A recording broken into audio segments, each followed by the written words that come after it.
Federal government blocks accounts of alleged protest sponsors, puts them on watch lists. Motorists and park officials in Abuja lament low passenger turnout amid nationwide protests. Kano police arrest notorious armed robber, recover AK-47 rifles and live ammunition. On the foreign scene, South Africa police discover 90 Ethiopians locked in a house. Good evening and welcome to the news update on Trust Television. I am Aisha Salihu. The news in detail. Authorities of the Nigerian Immigration Services have placed sponsors of nationwide End Bad Governance protest on its watch list. Comptroller General of NIS, Kemi Nandap, who disclosed this at Defense Headquarters, Abuja on Tuesday, said the sponsors who are in the diaspora would be arrested immediately they step their feet on Nigerian soil. She spoke shortly after a strategic meeting convened by the Chief of Defense Staff, General Christopher Musa. The immigration boss said the service has, in response to the protest, deployed more officers to land borders and airports to ensure effective manning of those entry and exit points. According to her, the service has also stepped up surveillance to prevent foreign intervention in the country. On his part, the Director General, Department of State Services, Yusuf Bikchi, said the agency had uncovered some sponsors but denied giving further information. The secret police boss, who was represented at the meeting by the DSS spokesman, Peter Afunanya, said some bank accounts had already been blocked. With the ongoing End Bad Governance protest now in its 6th day, the demonstrations have been temporarily suspended in Lagos with a 24-hour curfew imposed in Kaduna, while in Abuja and some other states, near normalcy has been restored. While activities are approaching normalcy, the transport sector is still struggling to pick up as motorists in the nation's capital city have been lamenting the near-zero passenger turnout. Dokas Yakubu completes the report.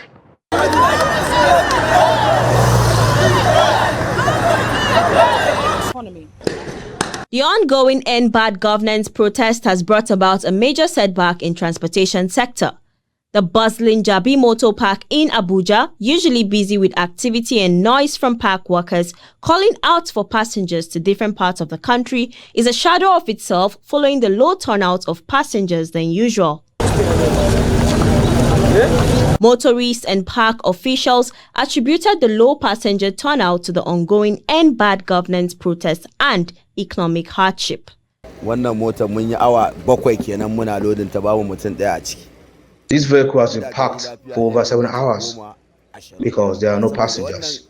Prior to now, we have loaded about 20 vehicles, and this is because of the ongoing protest. We all voted for President Bola Tinubu, but we are all suffering. We want him to look at the sufferings of Nigerians and come to our aid. And there is scarcity of money, you understand, apart from the protest. You know, before the protest, everything is not all right. So all join. As you can see, if people have money, they will travel. But if there's no money, what are they going to do? So that is why. Abin da yasa fasinjoji ba sa shigowa wannan hayanin da ake ta gari. There are no passengers because of the End Bad Governance protest. Look at my vehicle. It has been parked for over 5 days. When the passengers come, the relatives call them over the phone to return home because of the unrest. To make matter worse, I'm not even a resident of Abuja. They called on President Bola Tinubu to listen to the plight of the people and reinstate fuel subsidy. Government should come to our aid and reduce the cost of fuel. If they do so, it will reduce the sufferings of the people.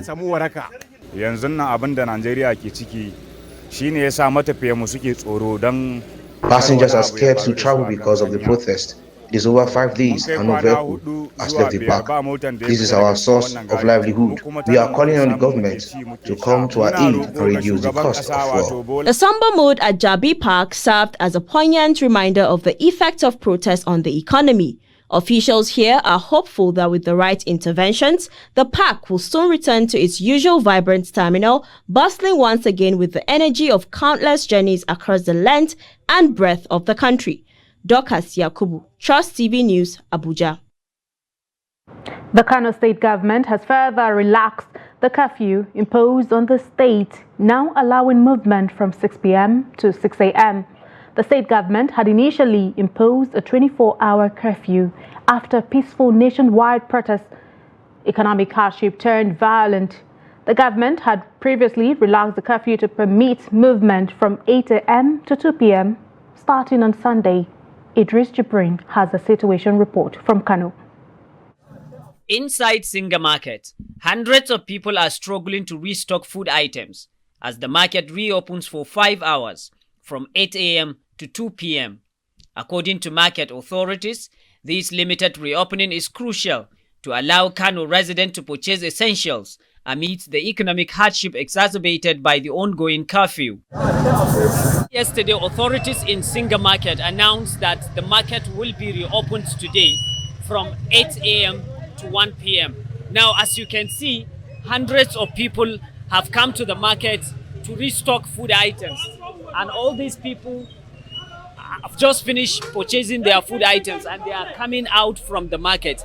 Now behind here is the market entrance, and I can see presence of policemen and military officers guarding the place.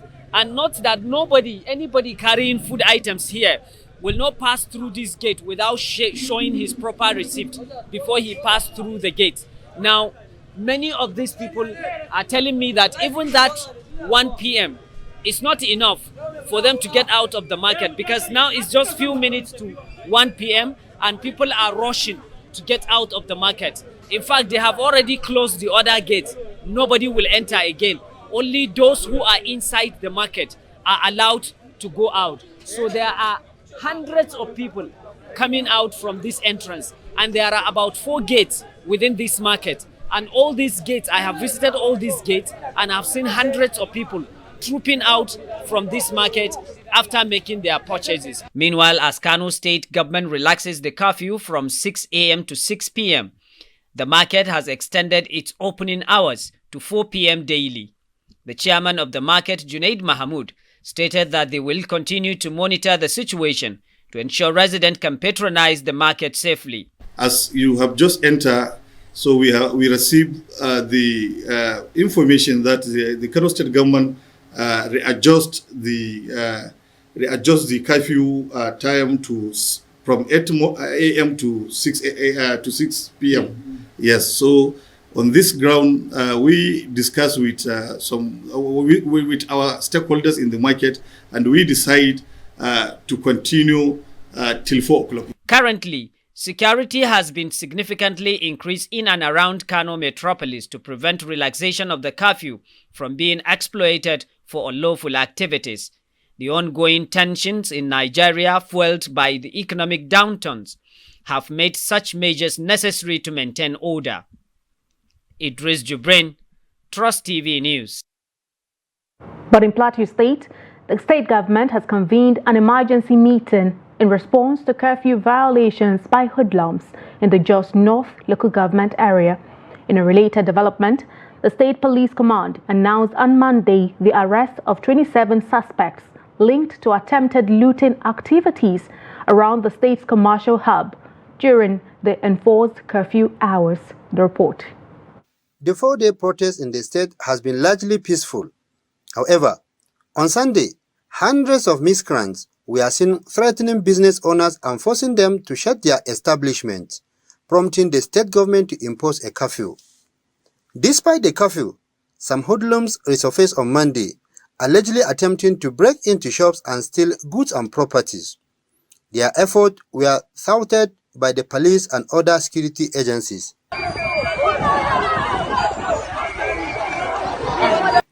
During the emergency meeting at the government house, the police commissioner warned that any individual caught defying the curfew will face strict consequences. Resolution today, with the leadership of the executive governor of Plateau State, the curfew will be vigorously imposed enforced. It should be enforced. So it's just an advice to people that may think that they may want to disrupt it or cause one problem or the other to stay away. Because as we are seeing us here now, we have agreed in totality that we are going to enforce it. We are going to enforce it fully. Governor Caleb Mutfwang emphasized during the meeting that the decision to impose the curfew was made in the interest of the state. And what we need to do in order to ensure that there is peace and calm on the Plateau. We appreciate what has happened thus far, but we need to consolidate it and make sure that nothing goes wrong. That's why we call this Security Council meeting. As tensions smear across the nation, the meeting saw the attendance of various heads of security agencies. From Jos, Ado Musa reporting for Trust TV. 2 people were shot in Suleja, Niger State, on Monday when anti-riot police intervened in a protest near the Abuja-Kaduna highway. The incident occurred around 9 a.m. as youth attempted to stage a demonstration in the area. Eyewitnesses reported that police and soldiers were deployed to maintain traffic flow and disperse the protesters, using gunfire and tear gas to control the crowd. Among the victims was Ismaila Dahiru, a local scrap worker, who was allegedly shot in the chest by a masked policeman, despite nearby soldiers cautioning the officer that Dahiru was not part of the protest, according to Ali Adamu, a relative of Dahiru. Another individual was also shot in the abdomen during the incident. Both victims were initially taken to Umaru Musa Yar-Adua Hospital in Sabon Wuse and later referred to the University of Abuja Teaching Hospital in Gwagwalda for further treatment. Efforts to contact Muhammad Sani Musa, the police area commander in Suleja, for comments were unsuccessful as he did not respond to calls. Still on security matters, the Inspector General of Police, Kayode Egbetokun, clarified on Tuesday that the police, military and other agencies involved in managing the End Bad Governance protest did not use live ammunition or excessive force on protesters. He indicated that security agents were actually attacked while attempting to manage the protest, contrary to claims of excessive force. Egbetokun made these statements during a meeting of security agency heads in Abuja.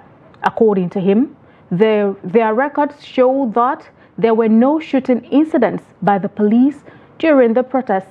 He emphasized that the police were not overstretched by the protests and several criminals were apprehended during this period. He also addressed the deployment of police personnel to the Abuja Stadium, explaining that this measure was taken to ensure the protection of peaceful protesters. As the nationwide hunger protest in Osun State enters its 6th day, protesters in the state on Tuesday presented their demands to the state government. Upon assurance by the state government that it will address their demands, there are indications that the End Bad Governance might have come to an end in the state. Hamido Yegbade files in this report.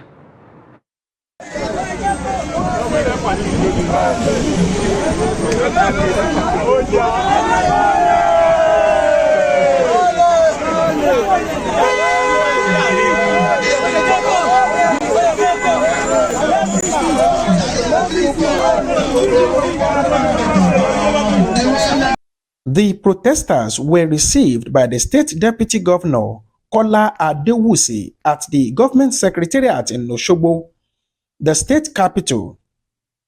The leader of the group, Ajala Adetunji David, presented the demands to the deputy governor in company of top government functionaries. The deputy governor, who assured the protesters that their demands will be met, also commended the protesters for conducting themselves peacefully in the last 6 days of the protest. As per the request submitted to the government, I can assure you all that the governor will write an accompanying letter to be presented at the next meeting, that these are the requests of the youth in the Osun state, and this will be presented to the federal government. And I told you, in terms of your demand from Osun state government, every request that you listed is being taken care of. While the governor was addressing us through the deputy governor at the secretariat, another information they reached out to us if we are going to call up we are going to put the protest on hold today. But at that place, we told them that after due consultation, we will agree and reach out to the public on our intention. However, and as you can see, the people who are the leaders have come together and have resolved. We came here in furtherance and in advancement of our popular struggle to present our demand to the state government here with the hope to transmit it to the presidency on our demands. Reversal in oil price. But when the representative of the government come here,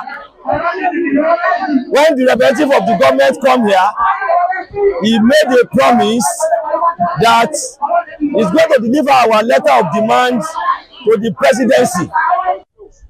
The deputy governor has spoken, and he has spoken well.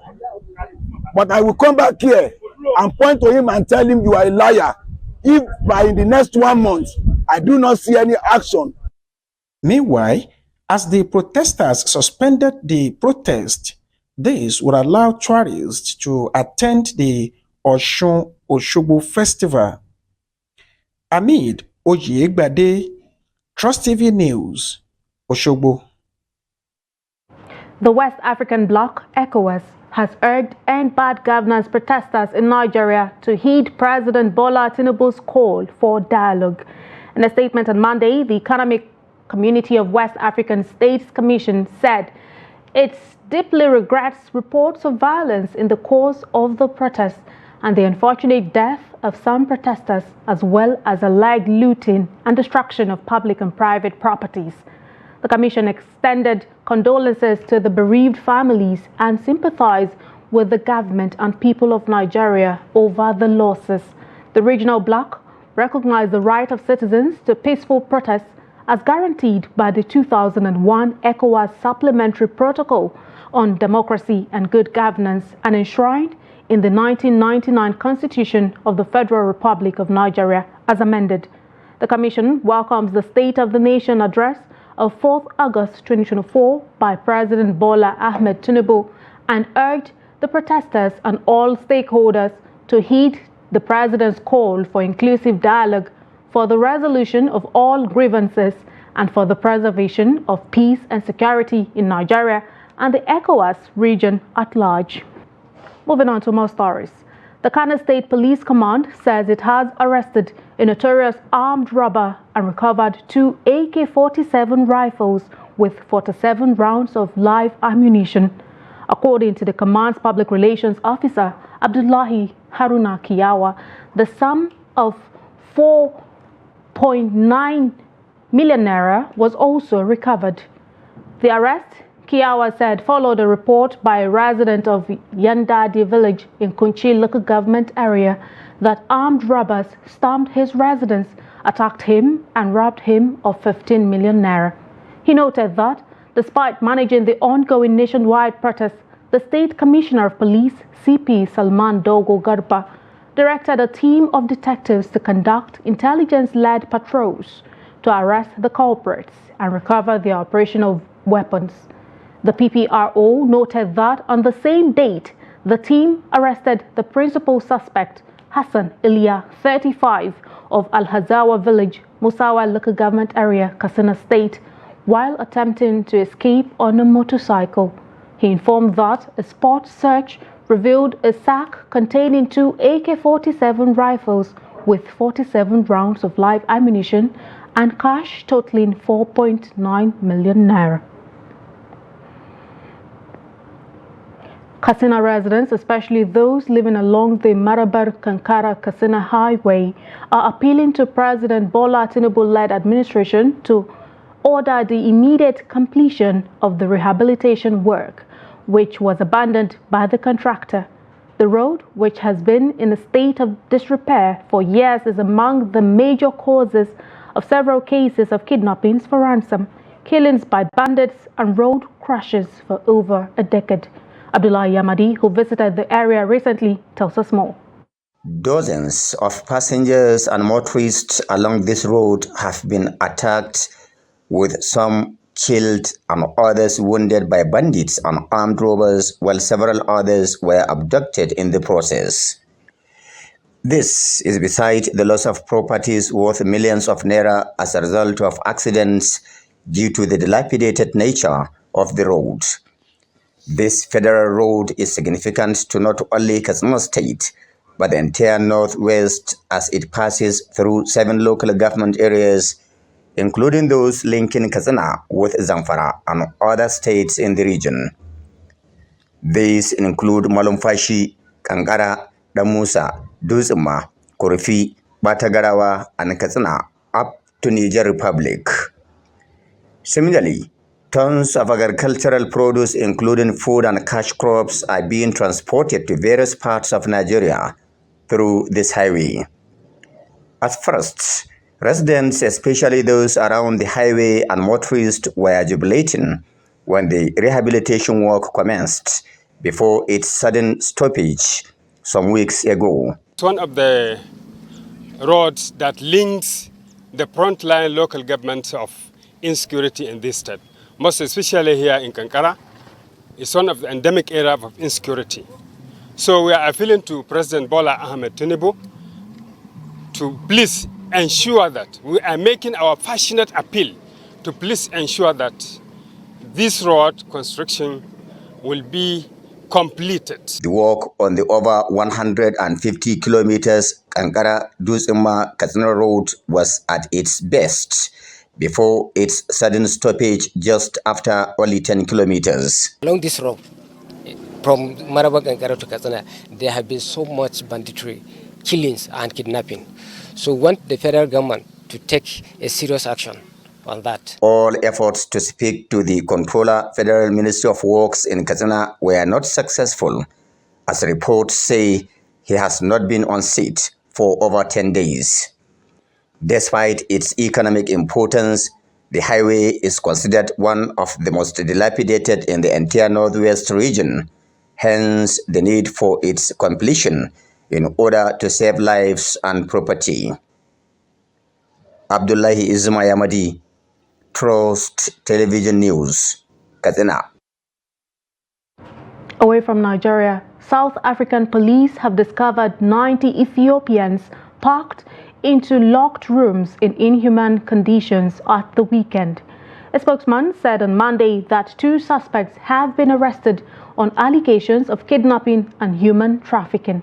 Police found the Ethiopians in a house in Johannesburg on Saturday as they were searching for a man who had been kidnapped for ransom earlier in the week. The man who had been kidnapped was among the group. Kidnappers had demanded thousands of rands in ransom for his release. And in sports, Kano Pillars Football Club have announced the appointment of Usman Abdullah as the club's new technical advisor.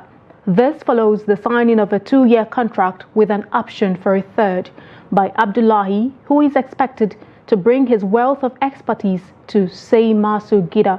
A statement by the Media and Communication Directorate of Kano Pillars FC said Usman Abdullah boasts an impressive resume, having previously served as the assistant coach of the Nigerian national team, the Super Eagles.